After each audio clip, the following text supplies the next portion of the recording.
Welcome back to my channel. It's Candace with a K here, where we normally talk books, beauty, and kicks. Today, I am giving you the rundown of my March reads. I was able to squeeze in 4 books in March, which is kind of great. It keeps me on track for my reading challenge of trying to read 35 books. So if you're interested in hearing what I read this month, please keep watching. Alrighty, so like I said, I was able to read 4 books. Those 4 books were Transcendent Kingdom by Yagasi, Wild Women and the Blues by Denny Bryce, When No One's Watching by Alyssa Cole, and Snapped by Alexa Martin. Okay, so 4 great ones across a variety of genres. And so let's get into it. So Transcendent Kingdom by Yagasi was actually a very good book. If you do not know, because I say it everywhere all the time on all my platforms and almost all my videos related to books, that Yagasi's debut novel, Homegoing, was one of the best books that I have ever read in my entire life.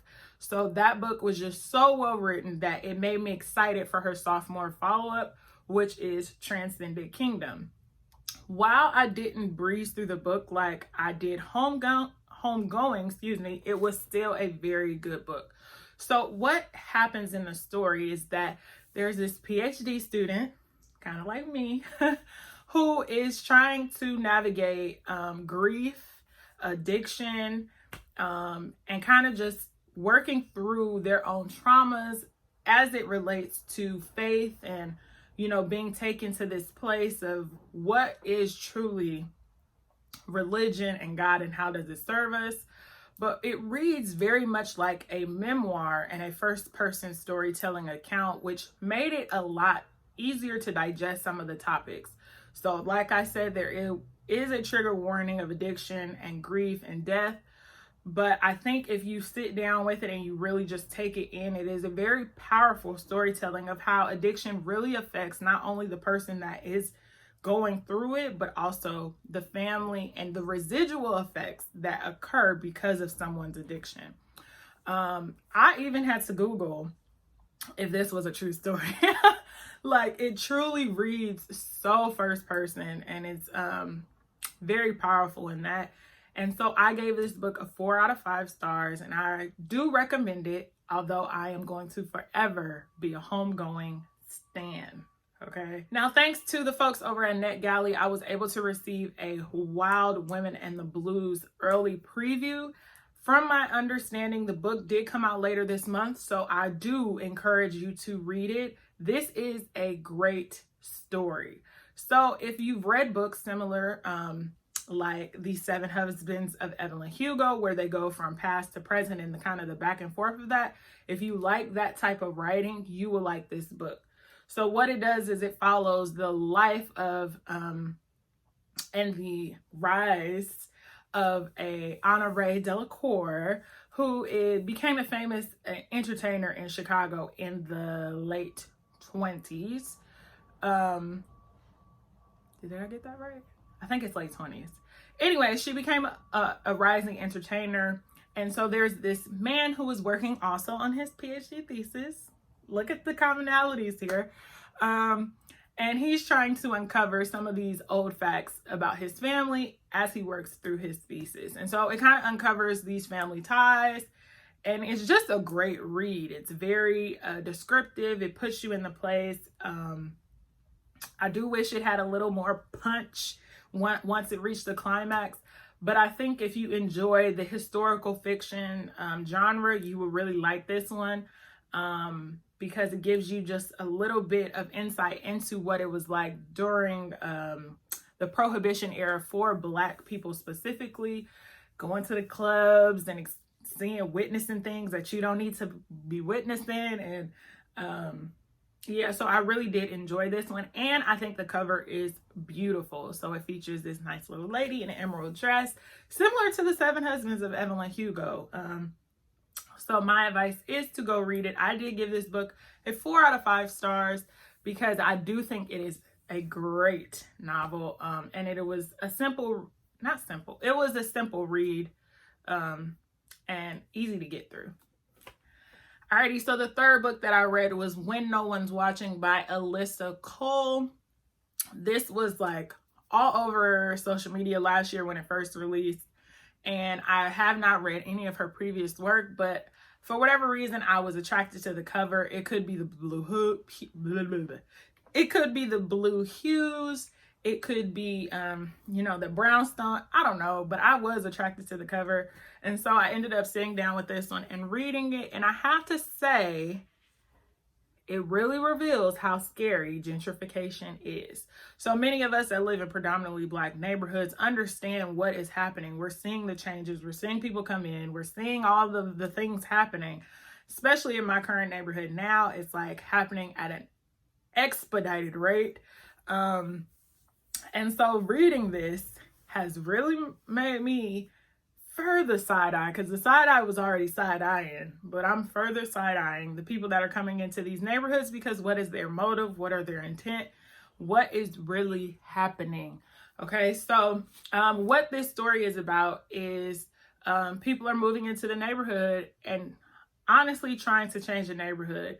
And so the main character in this book is, what is her name?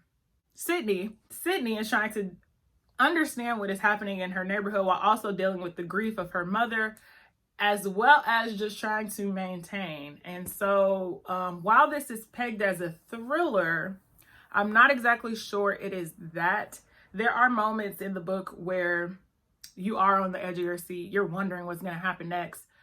So I guess you could call it a thriller. It wasn't thrilling in the sense that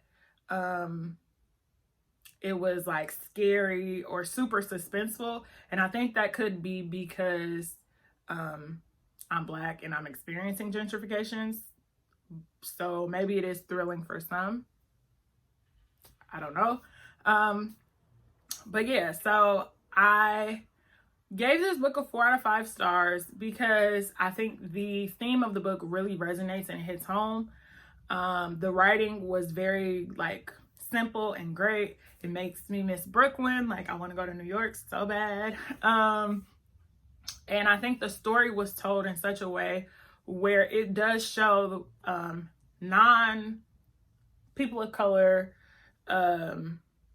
white. It shows white people the insidiousness of gentrification and what happens when you enter these neighborhoods under the guise of, cheaper housing, and how it does impact the community that's already there.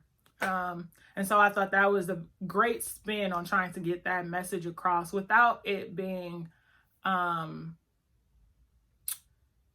it's still instructional, but it's not as detached, so to speak. So it's something that you can actually read and understand and see. So after reading When No One's Watching by Alyssa Cole, I decided to read Snapped by Alyssa Martin. So the insidiousness of racism was a little bit heavy, so I decided to switch it up and read something a lot lighter. Alyssa Martin's books are just that. So they're rom-coms, they're very cute, they're bubbly.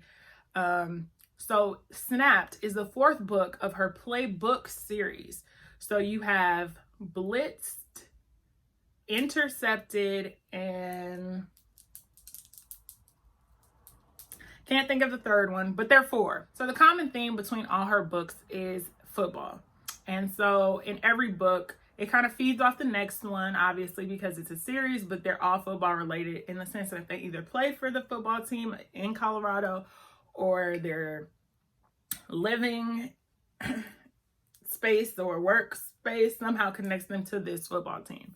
So Alyssa Martin, as she says in the back of her books, she's a former football wife. So that was kind of the inspiration behind the series.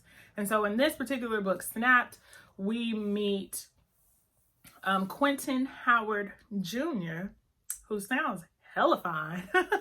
But he's the star quarterback of the team. But he takes the Colin Kaepernick approach, and she kind of prefaces the book like this is not Cap's story, but she did take inspiration from it. But he, covers the logos, takes the knee, and then he is assigned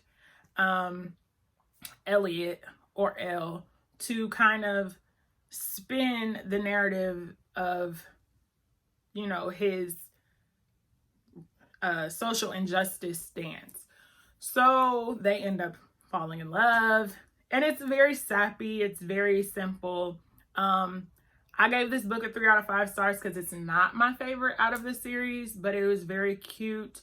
I think she did a good job in targeting and kind of retelling the issues that are apparent in football, particularly around how the league does not support retired football players and how CTE is really affecting a lot of those former football players, as well as she touched on, which I also thought this was very great, how sometimes biracial women are unable to navigate racism. And in this particular instance, the main character, Elliot, was Black and white, where her Black mother died very early. So she was raised by a white father, which kind of shielded her and blinded her to many of racial injustice. And so as she physically moves to the world as a Black woman, it kind of tainted her idea of racism and what is exactly racist and how she had to work to uncover that and reveal that. And I thought Alexa did a good job kind of interrogating that in this book. And I appreciated that because I often think that is the case for biracial women who are raised in predominantly white homes. So those are the 4 books that I read this month. They are great books. If you haven't already, be sure to follow Candace with a K Reads on Instagram. And also be sure to friend me on Goodreads. Like, I love building community on Goodreads. I like to see what y'all are reading because that gives me inspiration on what I need to be reading. So make sure you do that and also hit that subscribe button, and I'll see you in my next video.